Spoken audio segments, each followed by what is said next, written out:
Bueno, muy buenas tardes para todas y todos. Estamos hoy en un nuevo capítulo de Ciencia en Escena y el tema de hoy son polinizadores en Bogotá, los protagonistas ocultos. Y hoy nos está acompañando Lina María García, nuestra candidata a doctora en Ciencias Biomédicas y Biológicas de la Universidad del Rosario.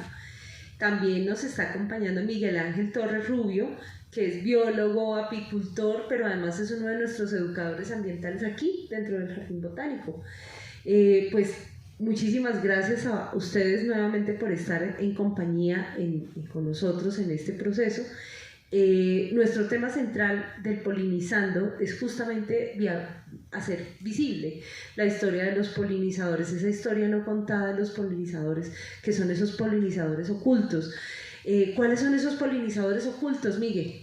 De los que tú has participado también en este proceso de producción, que ha estado un esfuerzo que hacemos las tres subdirecciones para contarles a ustedes de una manera muy pedagógica y académica qué es eso también de los polinizadores, en qué consiste, cuáles son, qué especies tenemos. Bueno, muy buenas tardes a todos.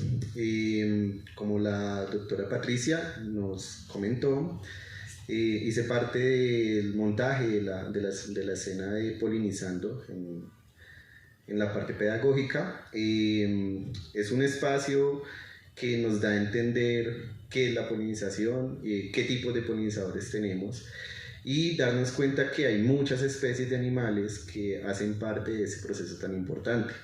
Entonces aquí vamos a ver mariposas, colibrís, murciélagos que incluso no son como tan tenidos en cuenta por la comunidad como polinizadores, otras especies como escarabajos, moscas, algunos monos también que pueden hacer polinización ocasionalmente y claro está, hablar de abejas y toda la biodiversidad de abejas que hay. Entonces es una apuesta pedagógica bastante interesante. Además de ser entretenido, pues uno aprende acerca de los polinizadores. Y esto nos está hablando acerca de murciélagos, mariposas, moscas, abejas, toda una suerte de polinizadores que tenemos en la ciudad. Y aquí te preguntamos, Lina, ¿tú cuál crees que es ese principal reto, entendiendo que son los centros urbanos como Bogotá? ¿Cuál es ese principal reto para esos polinizadores, para esa diversidad de especies? Primero muchas gracias por la invitación. Para mí es un placer estar acá compartiendo y hablando con ustedes de ciencia, que es muy chévere. Y el tema de los polinizadores es un tema que es importante también para digamos que la parte urbana, y el reto de los polinizadores en las ciudades es bastante grande, debido a que en las ciudades hay pues muchas, digamos, intervenciones del ser humano que atentan de alguna u otra forma contra la naturaleza, ¿no? Entonces uno de los grandes retos es conquistar a esas flores que son nativas y que hacen parte de Bogotá, de su historia natural, porque digamos que en Bogotá, pues digamos que factores que impactan contra los polinizadores como el cambio climático, la polución, pues van afectando esa calidad floral, que es el recurso nutritivo que ellas necesitan, digamos los polinizadores y las abejas como tal. Entonces, al ser una ciudad altamente contaminada, digamos que el néctar, que es la principal fuente de carbohidratos para los polinizadores o para las abejas, y el polen, que es la fuente de proteína que ellas tienen, si está contaminado, que es lo que sucede en las grandes ciudades, pues ellas van a verse afectadas en cuanto a su fisiología y su salud. Y no solo eso, sino que el rol de los polinizadores también tiene otros, digamos que otras importancias para los ecosistemas, como por ejemplo ser predictores digamos, de un bosque o de algún ecosistema, de la calidad del agua, por ejemplo, que cuando hay abejas presentes nos dicen si la calidad de agua es buena o es mala. Y digamos que todas estas dinámicas que tienen las ciudades pues se vuelven un reto bastante fuerte, el cual ellas tienen que superar. Además hay que tener en cuenta que esta flora nativa, digamos que tiene que estar presente para que algunas abejas que solo polinizan una especie floral o varias especies de específicas flores, pues tienen que estar conservadas. Entonces esa conquista floral es uno de los grandes retos que ellas tienen, sobre todo para mantener las colonias, en el caso por ejemplo de los abejorros, o las colmenas en el caso de la abeja del apicultor, que es la abeja que todos conocemos por excelencia, que es Apis mellifera.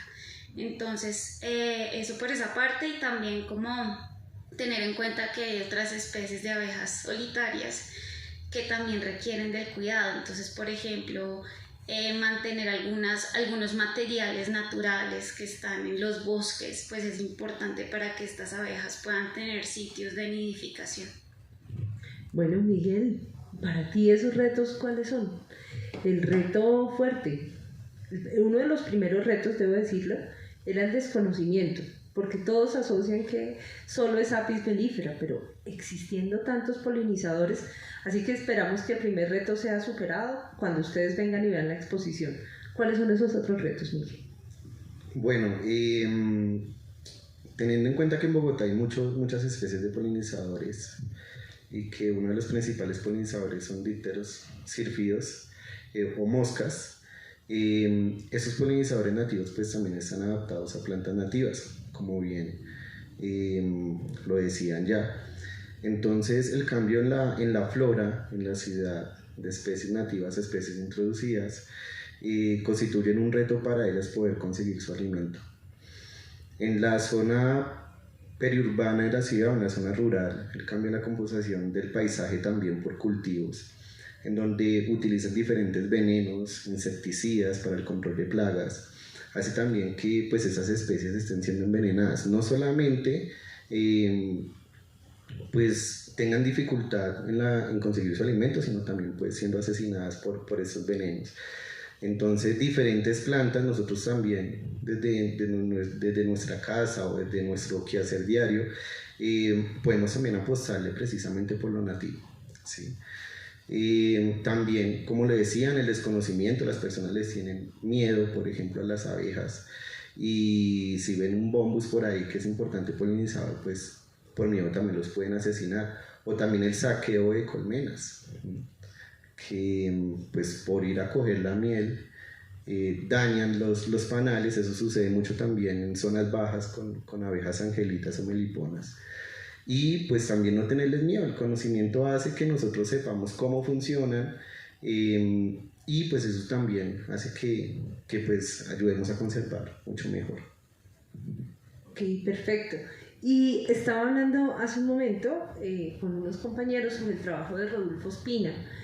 En el trabajo de la Universidad Nacional y la Universidad Militar hablaban acerca de los nidos de bombus. Específicamente viendo las 14 especies nacionales que tenemos registradas para el día de hoy, tenemos que casi todas ellas se realizan en el piso. Y uno de los procesos de mantenimiento común que hacemos en el corte de pasto quicuyo, que tiene que estar entre 2 y 10 centímetros en los contratos de mantenimiento, hace que muchos de estos nidos, cuando pasa la podadora, terminemos acabando con gran parte de estos nidos. Ese es un reto supremamente difícil de manejar, y sobre todo porque además lo exigimos por contrato. Pero frente a esta situación, en el plan de ordenamiento territorial se planteó en la figura de bosques urbanos hacer un manejo de los 3 estratos, el arbóreo, el arbustivo y el herbáceo, y que ese tratamiento debe ser diferencial con relación a lo que está ocurriendo hoy en los contratos y en el manejo de la arborización urbana y en el manejo de estas coberturas. Entendiendo esta situación y que, por ejemplo, los bosques urbanos, como se manejan en gran parte del mundo, se cae la hoja y no se recoge, porque es que alrededor de esta hoja que se cae hay toda una dinámica biológica y que hay que dejarla. Entonces, uno de los grandes retos es no hablar de área limpia en nuestros parques, pero incluso más que en nuestros parques, en nuestra estructura ecológica principal, alrededor de los humedales, alrededor de las quebradas, que son sitios estratégicos. Retos como estos, si nosotros los planteamos desde la biología de la conservación, desde lo que ustedes están planteando, ¿qué podemos hacer en los bosques urbanos para que quienes nos están viendo digan concretamente podemos ayudar con esto? ¿Cómo lo vemos, Miguel? Bueno, hay que tener en cuenta, hablando específicamente de abejas, que tenemos una gran diversidad. Según el Ministerio de Agricultura tenemos 450 especies descritas para Colombia, aunque se estiman 1000 especies. En Bogotá tenemos 40 especies de abejas y la mayoría son solitarias. La gran mayoría de esas especies de abejas nidifican en el suelo. Entonces, especies como ya lo mencionabas, el pasto quicuyo, lo que hace es amarrar el suelo y no permite como esa permeabilidad para que esas especies puedan nidificar abajo en el suelo. La gran mayoría lo hacen, por ejemplo, una familia Sandrenie, una especie importantísima también para realizar polinización por zumbido, como algunas melastomatáceas o los setecueros requieren ese tipo de polinización, y algunas solanáceas. Entonces, comenzando por la composición florística y recuperando precisamente esas especies nativas, hacen que estas especies de abejas solitarias y nativas pues tengan un campo dentro del ecosistema. Y bueno, pues ir como mirando también ese aspecto, ¿no? Perfecto. Lina. Bueno, en mi opinión en general, por ejemplo, del material vegetal que permanece en el suelo es importante también, porque no solamente los polinizadores dependen de la calidad del suelo, sino la entomofauna que hay alrededor, pues también ayuda a mantener, digamos que un bosque sano, un bosque saludable. Sin embargo, por ejemplo, centrándome en el tema de abejas, es importante también mantener como estos niveles del pasto como regulados de alguna forma, por lo que tú comentabas, Patricia, de los nidos, que es algo tan importante, y también porque un suelo como fortalecido y bien cuidado también hace parte de la nutrición de estas especies, ¿no? Entonces, por ejemplo, algunos de los nutrientes presentes en el suelo hacen parte de la microbiota de las abejas que permiten que estén saludables. Y esto aplica para las abejas solitarias, para los abejorros, por ejemplo, la cría que hay en las colonias. Es súper clave la alimentación para tener una colonia fuerte. Entonces el suelo se vuelve digamos que un nicho principal para tener polinizadores, digamos que efectivos y saludables. Ahora, si hablamos de polinizadores, por ejemplo, como los colibríes, ellos usan algún material vegetal que cae al suelo, como por ejemplo algunas ramas, hojas, etcétera, para formar sus propios nidos. Entonces eso sería como importante también tenerlo en cuenta, que ese material biológicamente tiene una función, y esa función me parece que ya en los reglamentos de ordenamiento territorial, para bosques, etcétera, pues debe ser como tenido en cuenta, que otras especies los van a usar para formar sus propios nidos, mantener sus crías, etcétera. Entonces me parece que la iniciativa sí debe ser un poco completa, hacerle entender a la gente exactamente cómo funciona ahí, ¿no? Como que no es que sea un factor que vaya a atentar a alguna especie o algo así, sino que eso tiene una función biológica como tal. Desde el trabajo que se ha realizado en la ciudad de Bogotá en el Plan de Ordenamiento Territorial y en el Manual de Coberturas versión 2.0 que vamos a tener disponible seguramente para el año 2023, en donde ustedes podrán consultar estas especies de las que nos hablaba Juan, de esas especies nativas, herbáceas, arbustivas. Hay varios trabajos. Unos de esas especies consultadas surgen del trabajo de nuestros compañeros del área de la subdirección educativa, muchos biólogos, que en uno de los artículos que ustedes verán próximamente en nuestra revista Flora Capital, de la cual les hablaremos al final de esta emisión, pero también en dos trabajos, el de la alcaldía de Suba con el corredor de polinizadores alrededor del humedal de la Conejera, el humedal de Córdoba, la quebrada La Salitrosa, y otro proceso que se hizo con la Fundación Natura, Territorio y Paz en la calle 63. Con relación a este trabajo que se hizo también en el espacio público, nos permitió entender, el Jardín Botánico ayudó con la asistencia técnica, la subdirección técnica operativa en los dos casos, y permitió entender la evolución de cómo estaba en esa relación floral. De hecho, en nuestra página web ustedes pueden encontrar el tema de las relaciones planta-polinizador. Está disponible, ustedes buscan en la página de Relaciones Planta-Polinizador, Jardín Botánico, y allí hay una aplicación. Estos trabajos hechos por dos entidades, la Alcaldía Local de Suba y la Fundación Natura, Territorio y Paz, nos van a permitir avanzar reconociendo este tema en espacios que antes no se habían desarrollado.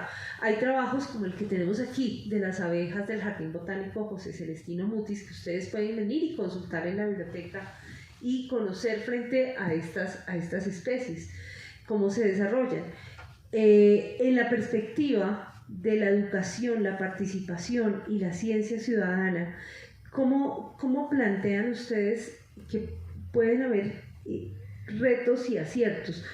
Ese es tu tema de cada día. Tú que estás aquí viendo el tema de la educación ambiental, ¿cuál es la pregunta y cuáles son esas situaciones que nuestra persona que está allí viéndonos se pregunta en este momento frente a los polinizadores, y eso que debemos enseñar? ¿Cuál es ese reto? Y tú desde la perspectiva de las ciencias biológicas y biomédicas, ¿qué es lo que ocurre allí? Entonces, si quieres, arranquemos contigo, Lina, para...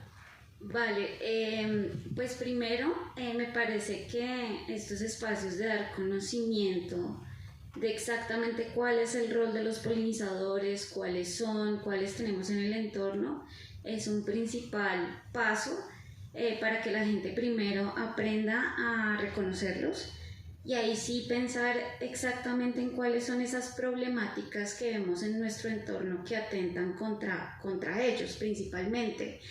También dar un enfoque contextual, o sea, darle a entender a la persona por qué son importantes y en el contexto que aportan y por qué vale la pena preservarlos. Entonces aquí quiero tocar el tema que nos cobija a todos y es la seguridad alimentaria. Los polinizadores son los principales agentes que están en relación con la producción de frutas y verduras que comemos casi todos los días. Entonces, la seguridad alimentaria básicamente depende del 80% de los polinizadores, como por ejemplo las abejas, son las responsables de más de un tercio de la producción de comida a nivel mundial. Entonces, ya cuando uno pone este contexto como parte de nuestra realidad, digamos que se encienden un poco las alarmas en que son importantes y que algo está sucediendo porque pues no es ajeno para la gente el problema que están teniendo, por ejemplo, las abejas. Que el problema que quiero contarles aquí es el desorden de colapso de colonias, que es un síndrome que se ha visto alrededor del año 2005, principalmente se vio en Estados Unidos. Luego, un par de años atrás, un par de años después, se vio en Europa y en Asia, y era que los apicultores, que son como los que todos los días ven a estos agentes de polinización, pues vieron a sus abejas desaparecer de las colmenas o simplemente muertas, pero era una mortandad de miles de abejas, y esto pues encendió las alarmas a nivel mundial porque no sabía qué estaba pasando en ese momento. Ya con el tiempo nos hemos dado cuenta, incluso acá en el territorio nacional, que este problema pues no es ajeno a Colombia, por supuesto, y es algo multifactorial. Es decir, es algo que, por ejemplo, depende del uso exacerbado de pesticidas, de agroquímicos que son usados en la parte agrícola, como también cambio climático, polución, también digamos que un aumento de los niveles de virus que tienen las colmenas, patógenos, etc. Todo esto digamos que es como una sinergia que atenta contra los polinizadores como las abejas. Entonces conocer eso ya permite que digamos que la ciudadanía como tal empiece a manejar estas cosas que sabemos que no se van a dejar de manejar o de implementar, sino saberlas a manejar mejor. Entonces, por ejemplo, hay algo que se llama el sistema integrado de plagas y las buenas prácticas agrícolas, que mencionan esas acciones que permiten mantener un ecosistema saludable y también teniendo como una relación también positiva frente al uso, por ejemplo, de pesticidas. Lo que pasa acá es que por desconocimiento o por diversas razones, por ejemplo, los pesticidas son usados de manera errónea en zonas donde no deberían usarse y que al final están atentando contra los polinizadores y al final estamos afectando toda la seguridad alimentaria que tenemos acá. Ahora, también es importantísimo resaltar que las flores obviamente son muy vitales para los polinizadores. Si no cuidamos las flores, no estamos cuidando los polinizadores, porque las flores también, al tener estos pesticidas o algunos compuestos químicos que no son benéficos para nada para un animal o un ser vivo, pues van a atentar contra la calidad del néctar y el polen. Y al final, pues vamos a tener un efecto reducido obviamente en las colonias, en las colmenas y también en la calidad del fruto que vamos a consumir, no solo los humanos, sino otras especies animales. Entonces me parece que el conocimiento, también implementar por ejemplo, el manejo integrado de plagas o las buenas prácticas agrícolas permitirían una mejor función o más bien un mejor funcionamiento de cómo preservar estas especies. Bueno, Miguel, ¿y tu recomendación? Bueno, el Jardín Botánico lleva a cabo procesos de investigación, que es muy importante la investigación, claro está, porque así entendemos cómo funcionan las cosas, pero una herramienta de conservación también es la educación. Si las personas saben qué es, cómo funciona, para qué sirve, por qué debe estar ahí, pues van a saber también cómo conservar, y eso es algo importante que se lleva, o es un proceso fundamental en el Jardín Botánico. Generalmente las personas no saben qué es polinización. Cuando les hago la pregunta, ¿saben qué polinizadores existen? ¿Cuál es su importancia? Generalmente lo asocian con la comida, pero no saben qué es polinización. Entonces no van a saber de pronto en algún momento que hasta una rata puede polinizar, que es un estudio reciente y que causa impacto. Entonces esos procesos que se llevan acá también ayudan a vencer el miedo. Es que los murciélagos solo se alimentan de sangre. No, sí, sin ellos pues no habrían muchas especies de cactus y que no son agresivos tampoco, si yo, claro está, no lo logré. Entonces sean herramientas de entender también que cómo funciona esa estructura floral de acuerdo al polinizador. Entonces cuando ellos ven una flor tubular, por ejemplo, saben que puede ir una mariposa o puede ir un colibrí y que ese tipo de flor le puede servir a determinado polinizador. Y otra cosa muy interesante que ha sucedido acá en el Jardín Botánico también, y es que las personas cuando escuchan de abejas solitarias se sorprenden mucho. Ay, pobrecitas, viven solas. No, es que la mayoría son así. Y que también son importantes en temas de polinización. Entonces cuando se les explica qué es polinización por zumbido y por qué las plantas necesitan ese tipo de abeja, pues sorprende mucho más. El tema de las abejas mineras, casi siempre se la imagina en una colonia, en un árbol, pero cuando uno les habla del suelo, ¿cómo es posible que excaven? Pensaba que solo eran las hormigas, ¿sí?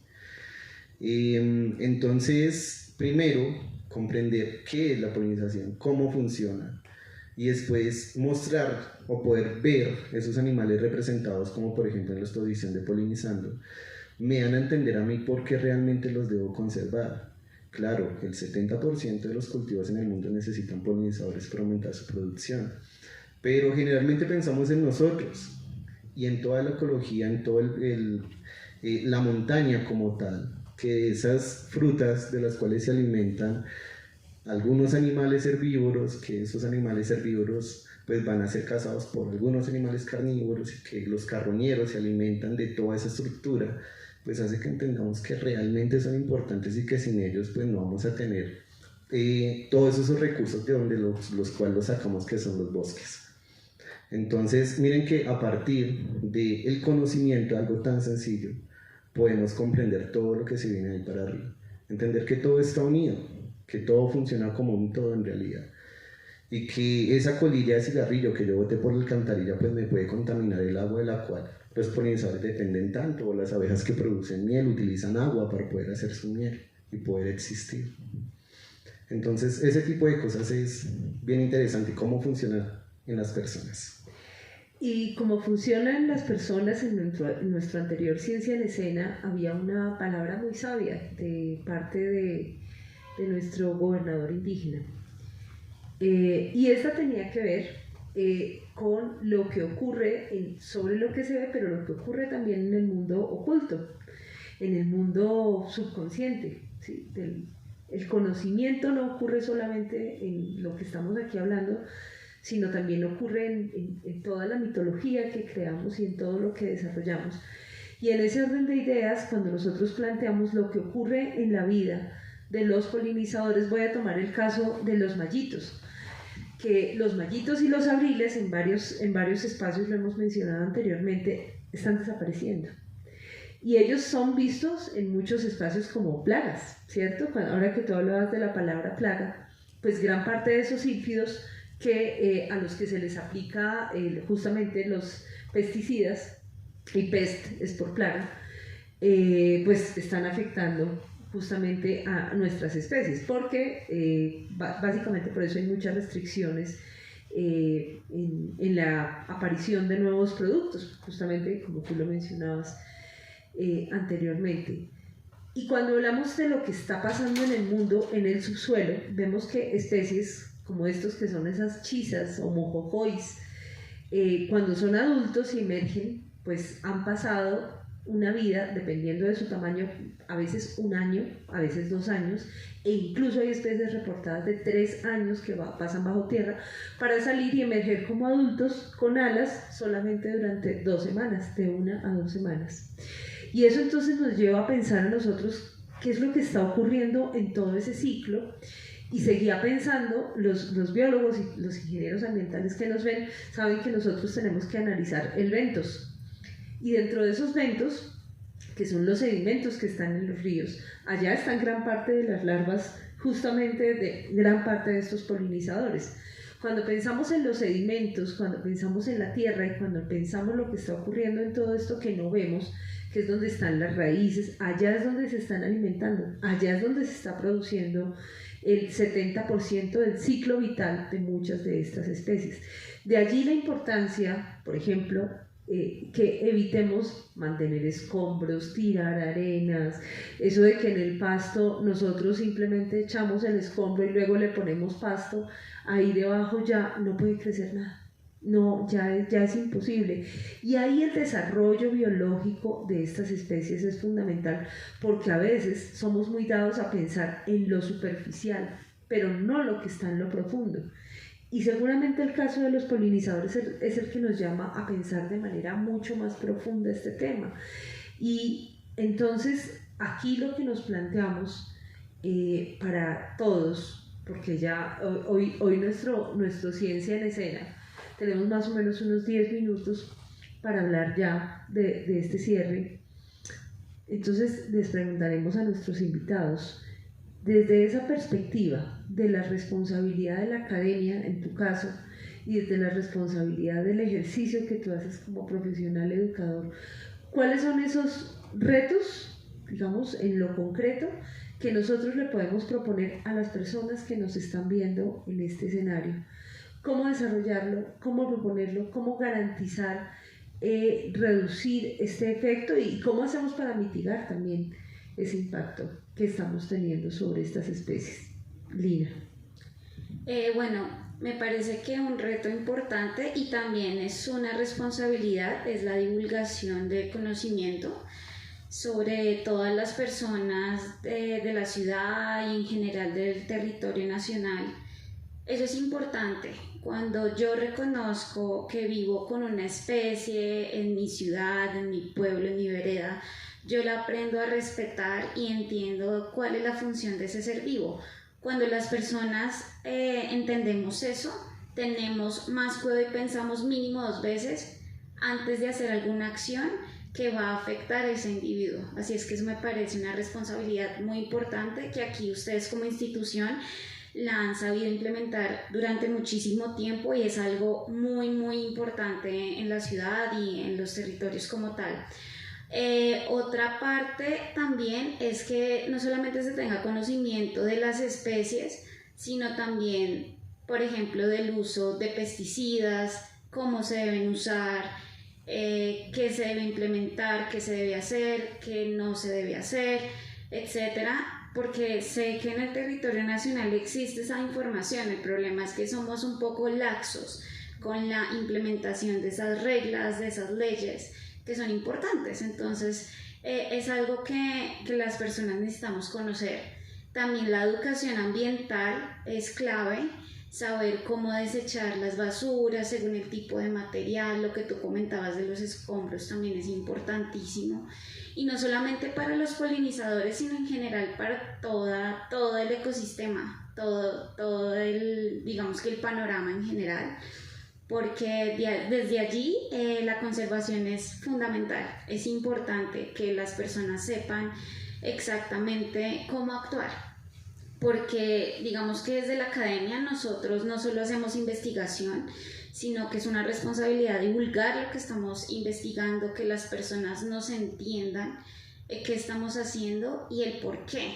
Pero también las personas tienen que poner su granito de arena y decir, listo, yo también tengo un papel principal en conservar a las especies al lugar que vayan, porque digamos que es una relación mutua en parte, que yo tengo que pues respetar también y conservar el área donde estoy viviendo, para así pues no tener un efecto pues grave en donde yo estoy conviviendo. Además que también es importante educar a las siguientes generaciones que vienen detrás de nosotros, que es también como el papel fundamental de la academia, como de formar nuevos jóvenes, también como que entiendan el problema y lo que tú decías, cómo desarrollamos esos problemas. Digamos, en el caso de los polinizadores tienen unos problemas serios con agroquímicos, con pesticidas, que yo siempre les digo a las personas que es como si uno se tomara un cóctel de veneno cuando uno va a trabajar todos los días. Entonces es hacerle entender esa visión a las nuevas generaciones y qué soluciones desde la academia o desde mi trabajo yo puedo hacer para conservar esas especies, porque desde allí uno no sabe, puede haber una gran idea que pueda contribuir a la protección de polinizadores, por ejemplo. Entonces me parece que desde esa forma podemos como ir trabajando e ir proponiendo nuevas cosas. Miguel. Bueno, generalmente cuando finalizamos experiencias ambientales con las personas, se puede analizar que la mayoría de problemas ambientales en el mundo es a razón del ser humano.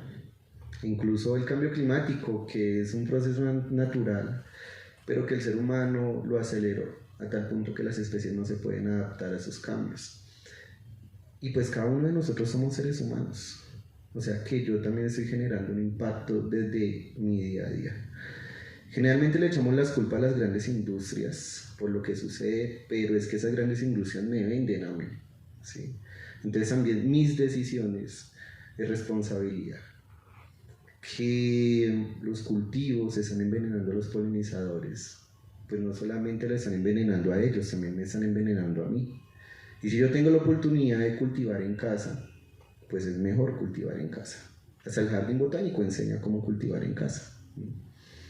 Que el cambio climático está afectando pues la Amazonía, que es uno de los grandes reguladores del clima, está siendo deforestado también por extracción de madera. Yo en dónde estoy comprando mis cosas de madera. Cosas así en la cotidianidad hace que cada decisión cuente. Entonces cuando entendemos esto comenzamos a cambiar ciertas cosas. Una de las cosas que yo hago para poder cambiar en algo o aportar un muy pequeño granito de arena en un grande mar es el cultivo de abejas nativas, meliponas. No lo hago yo, lo hacen los campesinos, yo solamente soy como la persona que está asesorándolos. Y cuando ellos ven que a partir de esas abejas pueden obtener también una recompensa económica, pues van pensando también en cómo cambiar los métodos de cultivo, que no las envenenen, que no las maten. Entonces cuando uno ve que afecta el bolsillo de buena o mala manera, pues ahí uno va poniendo más cuidado como ciudadano del común. Entonces, aunque me falta mucho por cambiar, obviamente, como separación de basuras desde la fuente, que es algo muy sencillo, sí trato como de aportar alguito. Entonces, es algo que pues podemos hacer todos, desde su casa o desde su día a día. Maravilloso, maravilloso. Nos vamos con unas recomendaciones maravillosas de nuestros panelistas el día de hoy. Parte de estos temas de qué hacer, cómo es esta historia, cómo han surgido los polinizadores, porque esto ha surgido de diferentes partes, de diferentes orbes, y en el caso de Bogotá seguramente es una herencia de lo que ha ocurrido con humedales, que es donde se desarrolla esa revisión de especies u objetos de conservación dentro de nuestros ecosistemas, donde es muchísimo más claro. Y bueno, muchas gracias a nuestros panelistas por estar en este espacio. Gracias nuevamente en nombre del Jardín Botánico y su junta directiva, el equipo de trabajo y la subdirección educativa y cultural. Muchísimas gracias. Bueno, muchas gracias por la invitación y pues siempre es un gusto y un honor poder hablar de esos temas tan importantes. Muchas gracias. Nuevamente muchas gracias por la invitación, es un gusto compartir aquí con ustedes y pues qué más importante que para divulgar todo lo que tenemos pues por conocer y por conservar, así es que muchísimas gracias. Bueno, muchas gracias, gracias a ustedes en sus casas y esperamos que compartan esta maravilla, qué hacer con los polinizadores.